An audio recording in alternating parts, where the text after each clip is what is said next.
Have you ever wondered what it is that makes you sick from looking at your past? Yeah, I do the same thing. But that level that people do this, looking back at your past, varies from person to person. See, it's one thing to look at your past and not think about it so intensely, but there is inherently a trait that can be, and oftentimes are, the result of your past. I want to let you know that by default, in our human nature, we tend to shape our present identity in proportion to past decisions. Depending on the individual, you can definitely leave those aspects and flaws of yourself and embellish your wounds instead of healing them. It's hard to do this because a lot of people are often brought with misfortune that are too hard to grasp, and by our subconsciousness efforts, we don't really dwell and recognize those wounds that have been brought, where it has hurt them, and certainly knowing the effects of what did it. These traumatic experiences are what causing people to find ways to cope and neglect their past. In the graphic novel, it tells two different stories, but both value the idea of overcoming your own traumas.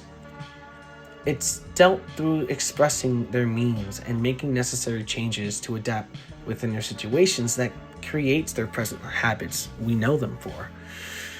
Now, it doesn't mean what their current habits come from are inherently bad. It's how it affects everything and everyone, a matter of bad or not.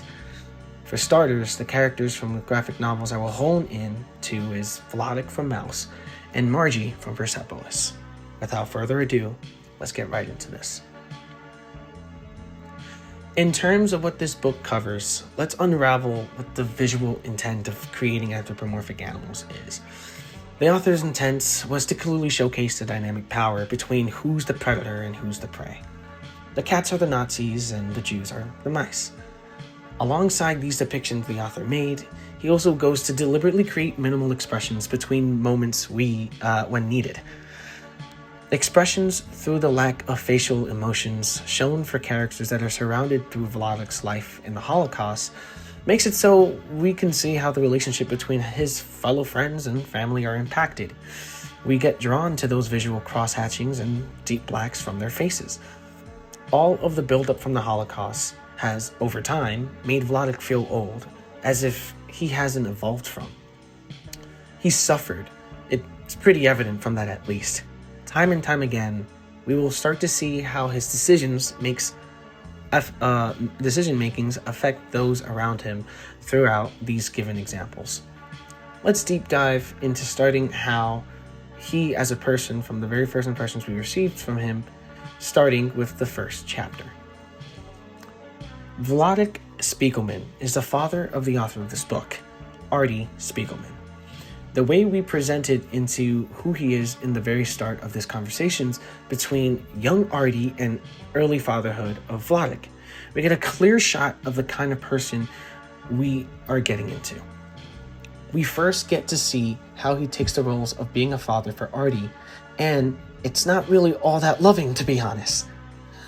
Going about his way to just ignoring how he felt from his situation is a direct result from his lack of empathy and sympathy he gained over those insufferable moments he had to deal with, in which we will discuss further later. He goes about that with how he just adds his personal experiences he has dealt with in that somewhat useful advice he persists with to his son. He stopped sawing friends. Your friends, if you met them together in a room with no food for a week, then you could see what their friends are. Right after this is just continuing the assist Artie was set to do for his dad. So much for the role of a father.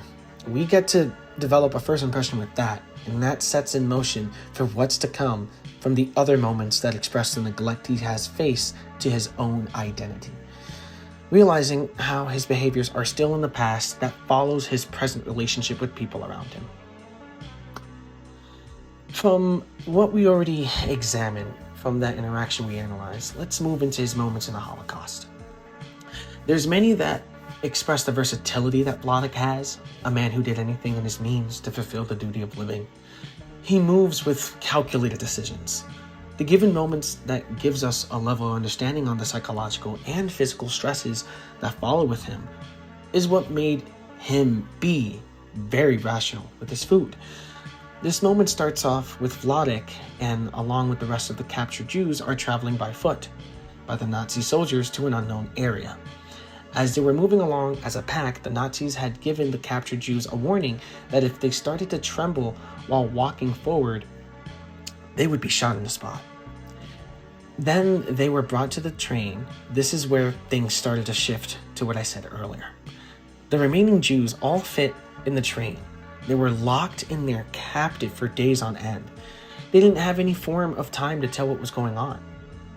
The drastic expressions that came with this from other Jews were very much expressive in the minimal composition, in the usage of dark blacks and strong contrast of white left on the pupil of one of the faces of this person, leaves a readable impact of pause. We get to just let it sit with us viewers. Moving along with what we get to see how the Nazis have treated them like literally livestock. No joke, literally livestock.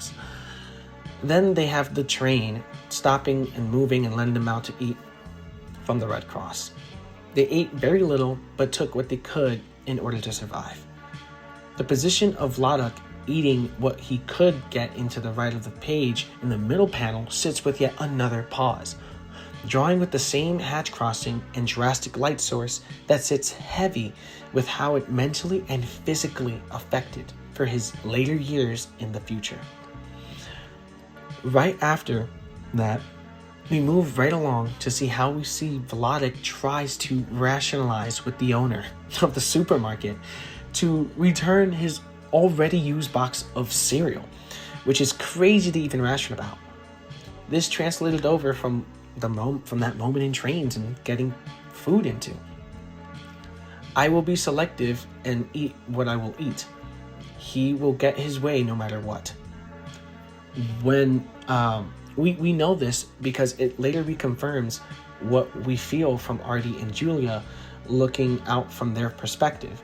Just a total awe in their expression. Just feeling embarrassed about his father's actions and how far will he go to make his own selfish ambitions true. This just confirms how Vladek's behavior has not been unresolved. It's later become a trait of his own that followed along with him.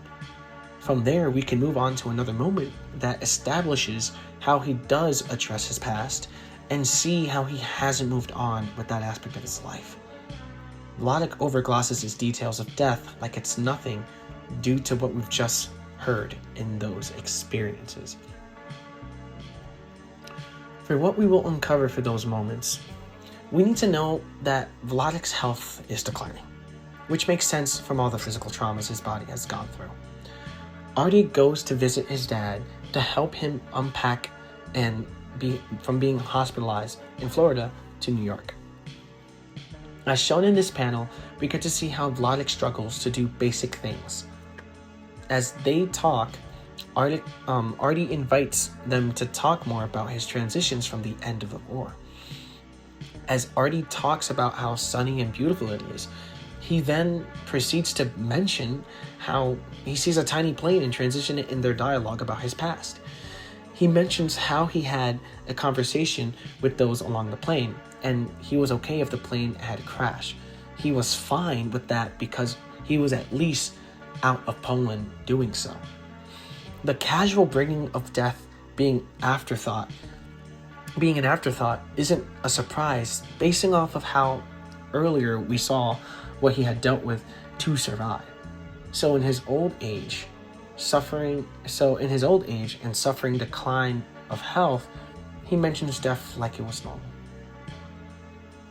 See, with these two moments, it really is two versions of himself that is locked in there in their own times, and without Vladek noticing that. He just doesn't sit down why he thinks the way he currently does.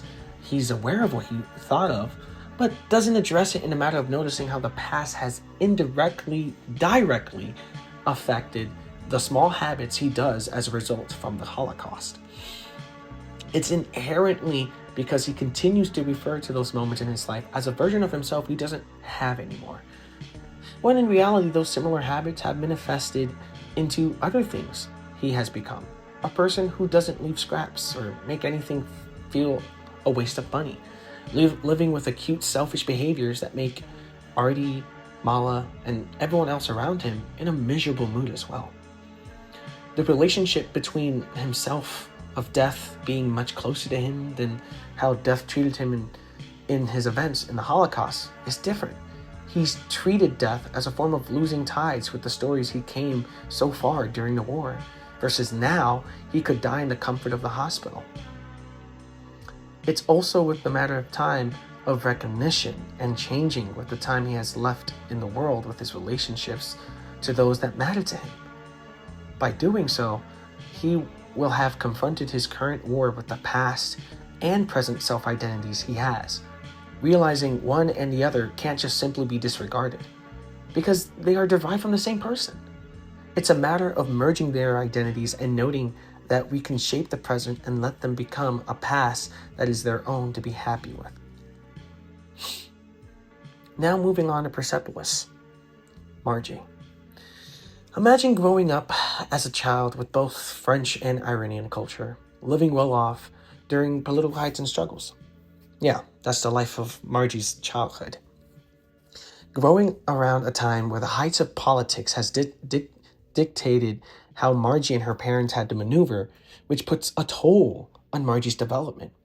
In correspondence to those things, her parents' values and encouragements for hope has greatly influenced her learning and self-perception. As, of course, like any other child out there, you're naturally curious, and with that curiosity running your way of thinking and decision-making, it creates a sense of conviction that Margie develops while reading through her development. As she hears in the news, learns and uncover her family's past, she begins to form her own political views, and that later becomes her forefront. One of the family members that she grows a particular fond of is her uncle Anush, past. His prior fights against the communists is one of those driving forces that created her sense of justice for Iran, where the future holds for the country and all. So in turn, Margie took it upon herself to view herself to be this prophecy and do a lot of self-educating with the Western view she heard about and the Iranian revolution for her people. While growing up, she didn't understand as to why the growing gender roles and restrictions had to be followed, or their punishments would range from having to serve imprisonment and several others. This aspect of Margie is still going to be prevalent in her way of preserving her love for Iranian culture and love culture and love where she grew up in her earlier teenage years. This point of her life has transitioned her to move forward into a different country. She carries this deep connection and begins to learn a lot of the Western world of Europe. For that same reason, that has caused her to neglect a lot of her love and connection with her parents as a result. With knowing where the disconnect of her past identity she grew up with in Iran, we can now move along with some of the moments that highlight the disconnect of two selves at war. With this first moment, we can explain. We break into the segment of her life after being out of Iran for 4 years has done a lot to Margie. She has gone through so many changes, physically and mentally as well. She had assimilated a lot of the Western customs with the friends she had made over there in Europe.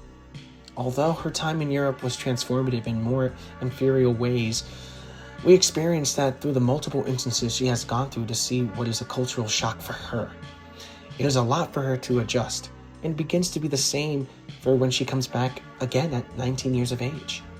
This time around, she gets into this reverse cultural shock that we get to see through the total awe drawn in her face. Minimal expression with the black and white contrast is what gives this message across. Can't help but mention her pupil is middle school. In this very way, we get to see what she has witnessed, the big gap of time being between her departure and disconnect from the time of the war has started from her childhood.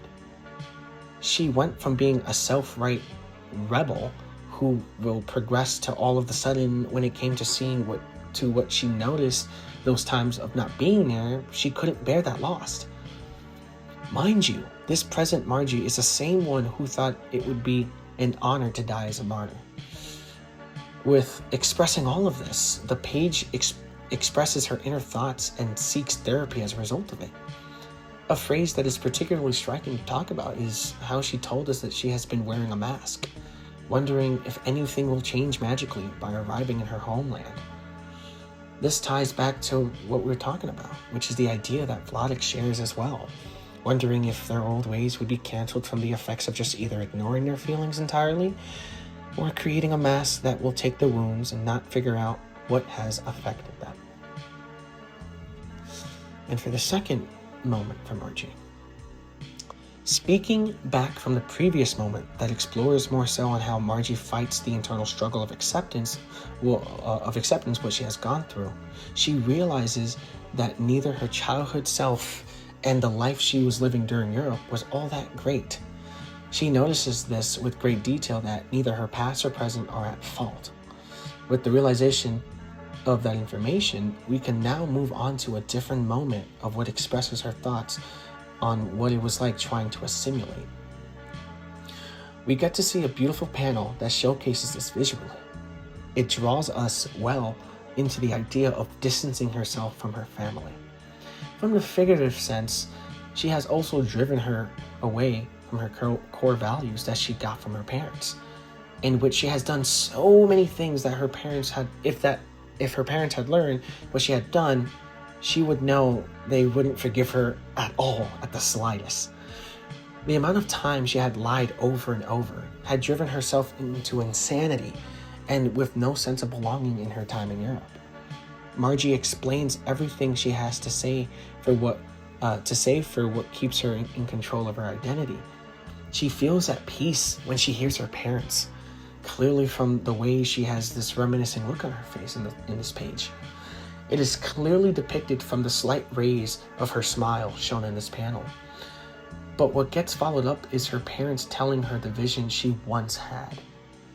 The version of her former self that was all she remembered after.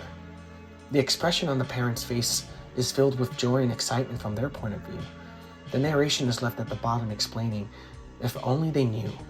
If they knew that their daughter was made up like a punk, that she smokes joints to make a good impression, that she had seen men in their underwear while they were being bombed every day, they wouldn't call me their dream child. That last piece is super touching. Part to her kissing the old past self goodbye. It's shown in the left panel with that. Encapsulates everything I've said thus far. She begins looking at this past self as someone who once was, when in reality, she is that same person still, but evolved. It's what made and shaped the person she's become. As opposed to fighting against that version or longing of your past identity, looking at it from a transformative lens, it's what will create a pause, so that way Margie can create more of an analytical retrospect of what actually she is, quote unquote, missing and feeling lost. So, at last, we're nearing the end of all of it and wondering what it is that we've gathered from all this information. Mouse and Persepolis are both stories that hold a certain weight to them. Yes, obviously, they both express their own narratives, their set of problems and conclusions. What I'm saying here is that these characters have shared their own fair battles mentally and physically. We do get to see how Vladek and Margie's experiences have created them to look at themselves and feel obscure, almost confused even with how everyone perceives them, and affected what was missing about them. Vladek has war trauma from the first account, so he will handle his problems a bit differently, and it has been shown.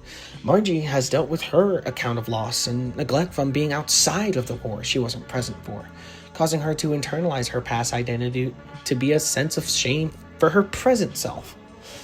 Both of them are at loss with their internal conflict they share, similarly in response to the traumas they face. So in the high light of it all, they just masked their habits and move along. They both, however, changed their ways for the better and eventually caught on to it at some point.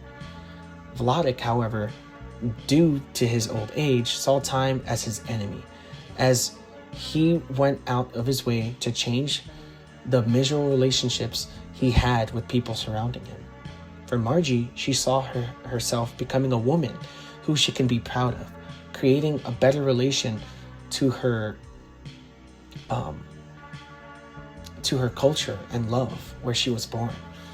This is where both of these graphic novels end off a note for each other should be something that teaches us to be loving and forgiving of people we become to be, and learn to take back what you believe you thought you once were and realize that you're a person who is bound to change.